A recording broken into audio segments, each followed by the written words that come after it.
Guy Georges, a notorious French serial killer and rapist, haunted the streets of Paris during the 1990s, terrorizing women and evading capture for years. His life story is one of darkness, abandonment, psychological trauma, and the violence he inflicted on his victims, which forever marked him as one of France's most infamous criminals. Known as the Beast of the Bastille, Georges's reign of terror left a deep scar in French criminal history. Guy Georges was born as Guy Rampillon on October 15, 1962, in Angers, France, to a French mother and an African-American father. His father, a U.S. soldier, abandoned the family shortly after Georges' birth, leaving him and his mother in severe poverty. His mother struggled with alcoholism and was ill-equipped to raise a child. She quickly lost custody, and at the age of 6, Guy was placed in foster care. His childhood was filled with instability, rejection, and a profound sense of abandonment. Bounced from one foster home to another, Guy Georges was exposed to emotional neglect and abuse. He struggled with feelings of worthlessness and loneliness, traits that would later manifest in his violent behaviors. As a teenager, he developed a volatile personality, prone to violent outbursts and delinquency. By his late teens, Georges was already in trouble with the law. He started with petty theft and minor crimes, but soon escalated to more violent offenses.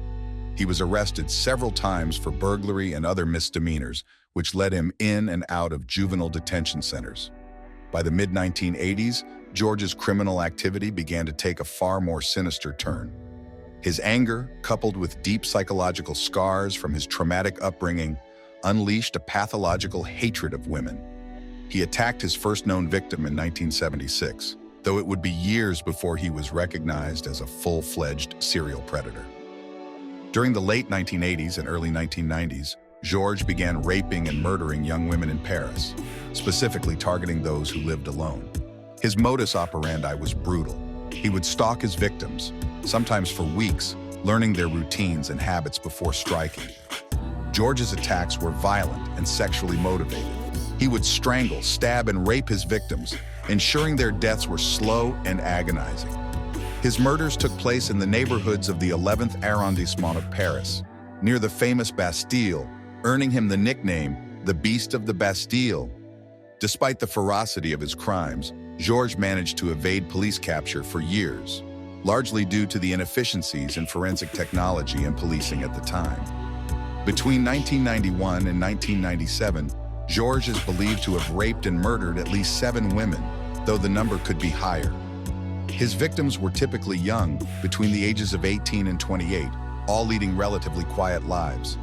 They were found dead in their apartments, their bodies mutilated, their lives cut short by Georges' hands. The victims included 1. Pascal Escarfale, 19, murdered in 1991. 2. Catherine Rocher, 27, murdered in 1991. 3. Elsa Benedy, 22, murdered in 1994. 4. Agnes Niekamp, 32, murdered in 1994. 5. Helene Frinking, 27, murdered in 1995. 6. Estelle Magd, 25, murdered in 1997.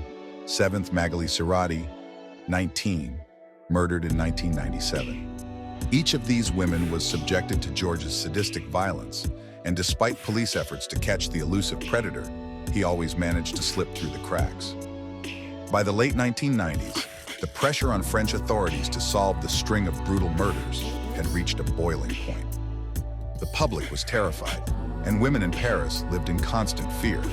Police initially failed to connect the murders due to a lack of forensic coordination between different jurisdictions. But as the body count grew, detectives began to suspect a single killer was responsible. In 1998, breakthroughs in DNA technology finally helped police link Georges to several of the murders. A DNA profile taken from one of his victims matched DNA samples stored from his previous arrests. Authorities had their man, but Georges continued to evade capture, slipping through surveillance efforts time and time again. On March 26, 1998, after years of stalking the streets of Paris and terrorizing its residents, Guy Georges was finally arrested. He had been staying with a friend, unaware that police had identified him through DNA evidence. During his interrogation, Georges remained calm but evasive. He initially denied all charges, but eventually confessed to the murders, detailing his twisted rationale and sadistic pleasure in the killings. His trial, which began in March 2001, gripped France. The testimonies of the victims' families and the harrowing descriptions of the crimes shocked the nation. Georges showed little remorse for his actions, adding to the outrage and horror. Psychologists who examined Georges concluded that he was a sociopath, incapable of feeling empathy or remorse. He was described as manipulative and intelligent, traits that had allowed him to deceive others and evade justice for so long. On April 5, 2001, Guy Georges was convicted of the rape and murder of 7 women and sentenced to life in prison without the possibility of parole. Guy Georges' crimes had a lasting impact on French society and law enforcement. His case led to major reforms in how police coordinate investigations across jurisdictions, particularly in how DNA evidence is shared and analyzed. The media attention surrounding his trial also sparked debates about the treatment of violent criminals and the failures of the social system that had allowed Georges to slip through the cracks for so long. Today, Georges remains incarcerated, a symbol of one of the darkest chapters in modern French criminal history. His story is a reminder of how deep psychological wounds, if untreated, can fester into something monstrous, and of the importance of vigilance, coordination, and justice in the face of such evil.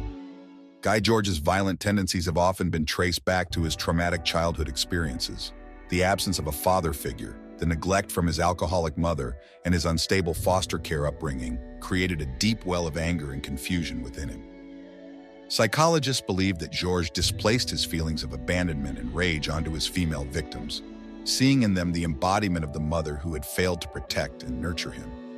Furthermore, Georges exhibited characteristics of a classic sociopath. He was charming and manipulative, capable of convincing those around him that he was harmless, even likable. This ability to blend in with society helped him avoid detection for years. However, beneath the facade was a predator with no empathy or regard for human life, driven by a need for control and dominance.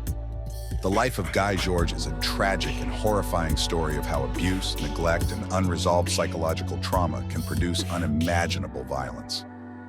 While Georges himself remains a reviled figure, his story has left an indelible mark on France, prompting reflection on both the failures of its social system and the need for better protective measures for vulnerable members of society.